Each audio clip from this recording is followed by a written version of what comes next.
ईशा के ठीक होते ही सूरज बनेगा आईएएस ऑफिसर। सीरियल पति ब्रह्मचारी का आने वाला ट्रैक सिर्फ एक कहानी नहीं बल्कि टूटते रिश्तों, अधूरे सपनों और दूसरी शुरुआत की दास्तान है। ईशा, वही ईशा जो कुछ दिन पहले तक अस्पताल के बेड पर जिंदगी और मौत के बीच झूल रही थी।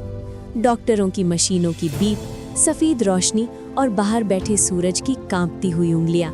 सूरज उस दिन खुद से नजरें नहीं मिला पा रहा था। उसके दिमाग में बस एक ही आवाज गूंज रही थी, अगर ईशा को कुछ हो गया तो इसका जिम्मेदार सिर्फ मैं हूँ। उसने ईशा की बातों पर भरोसा नहीं किया, उसके सपनों को हल्के में लिया और उसी जिद, उसी अहंकार ने आज उसे इस मोड़ पर खड़ा कर दिया था।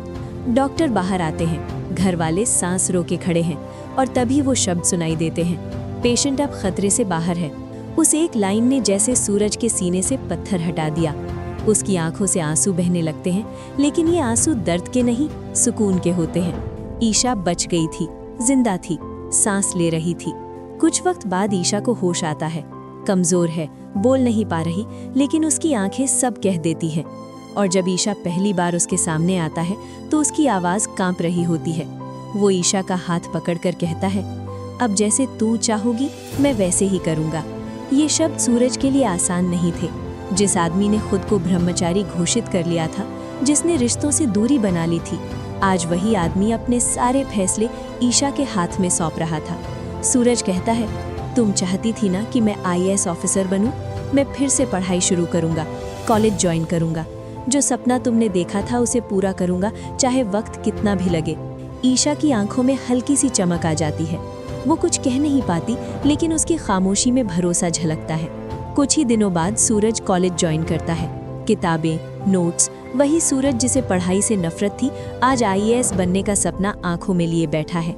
इस सफर में ईशा और सूरज के पापा दोनों उसका साथ देते हैं। घर का माहौल बदलने लगता है, उम्मीद लौट आती है। सबको लगता है अब सब ठीक हो जाएगा।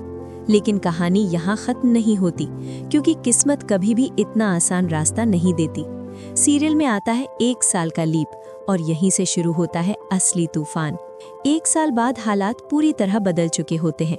ईशा की जिंदगी एक बार फिर खतरे में पड़ चुकी होती है, लेकिन इस बार वजह बीमारी नहीं बल्कि फैसले होते हैं।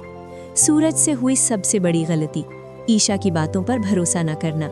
ईशा समझ चुकी होती है कि अगर उसे अपने सपनों को जिंदा रखना है तो उसे सूरज से अलग रास्ता चुनना होगा। यहाँ कोई नफरत नहीं होती, कोई धोखा नहीं होता, बस खामोश जुदाई होती है। ईशा घर छोड़ देती है, बिना शोर के, बिना आरोपों के। और सूरज, वो समझता है कि ईशा उसे छोड़कर चली गई। उसके अंदर एक अजीब सा खालीपन भर जाता है। जिस घर में कभी ईशा की हंसी गूंजती थी, वहाँ अब सन्नाटा रहता है। 1 साल बाद घर के दरवाजे पर एक सरकारी गाड़ी आकर रुकती है। घर वाले बाहर आते हैं और जो सामने होता है उसे देखकर सबके पैरों तले जमीन खिसक जाती है।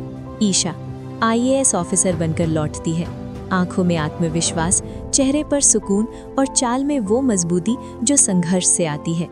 घर वाले शॉक्ड रह जाते हैं और सबसे ज्यादा सूरज। जिस सूरज को लगता था कि ईशा कुछ नहीं कर पाएगी, आज वही ईशा उसके सामने एक अफसर बनकर खड़ी होती है। सूरज की आंखों में गर्व भी है और पछतावा भी। वो समझ जाता है कि ईशा ने उसे छोड़ने के लिए नहीं, खुद को पाने के लिए रास्ता बदला था।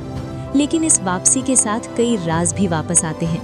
कुछ लोगों के चेहरों पर खुशी नहीं बल्कि डर होता है, क्योंकि ईशा की मौजूदगी पुरानी साजिशों को उजागर करने वाली होती है। अब सवाल उठता है, क्या सूरज अपने टूटे हुए ब्रह्मचारी व्रत को सच में तोड़ पाएगा? क्या वो ईशा के सामने अपने गुनाह कबूल कर पाएगा, या फिर किस्मत एक बार फिर दोनों की परीक्षा लेगी? एक तरफ अधूरा प्यार है, दूसरी तरफ पूरे हुए सपने, और इनके बीच खड़ा है सूरज, जो अब समझ चुका है कि प्यार खोने के बाद नहीं, प्यार समझने पर मिलता है। आने वाले एपिसोड्स में रिश्तों की परतें खुलेंगी, जज्बात टकराएंगे और हर किरदार अपने असली चेहरे के साथ सामने आएगा। अब देखना ये है, क्या प्यार जीत पाएगा या फिर ये कहानी अधूरी ही रह जाएगी।